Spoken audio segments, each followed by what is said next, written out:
Okay, so next let's talk about hammer toes. Another very, very common problem. Hammer toes are also hereditary, and we feel that we have a pretty good handle on the sequence of events that occurs when the gene manifests and people get hammer toes.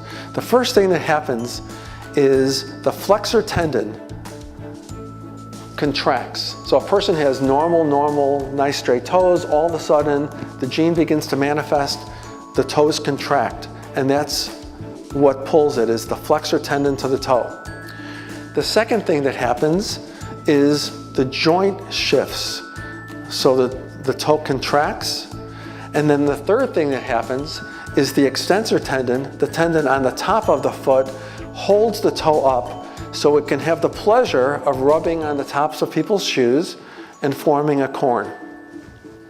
And here's an example of a patient with hammer toes. Hammer toes, again, are an area where my colleagues like to put in, it used to be just pins, now there are many types of implants the doctors are putting in to toes, and almost all of them have one thing in common, and that thing is that it fuses the bones. In other words, normally a toe will have 3 bones in it, and when an implant or a pin is put in, inevitably one or more of the joints, usually this one, become fused together. It is really not necessary to fuse joints to correct hammer toes. I think we have a slide coming up. Yep. So here's an example. Here's a patient that came to me with a bunion and hammer toes. And what we did here for her is, the first thing is utilizing only 1/16 inch instrument that didn't even require any stitches.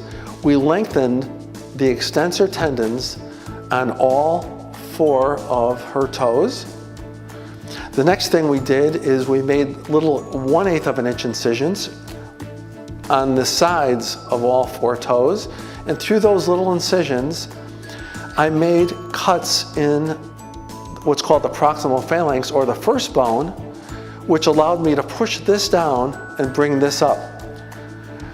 And then through the same little cut of the bone, we're able to lengthen the flexor tendon, and it transformed her foot from this into this.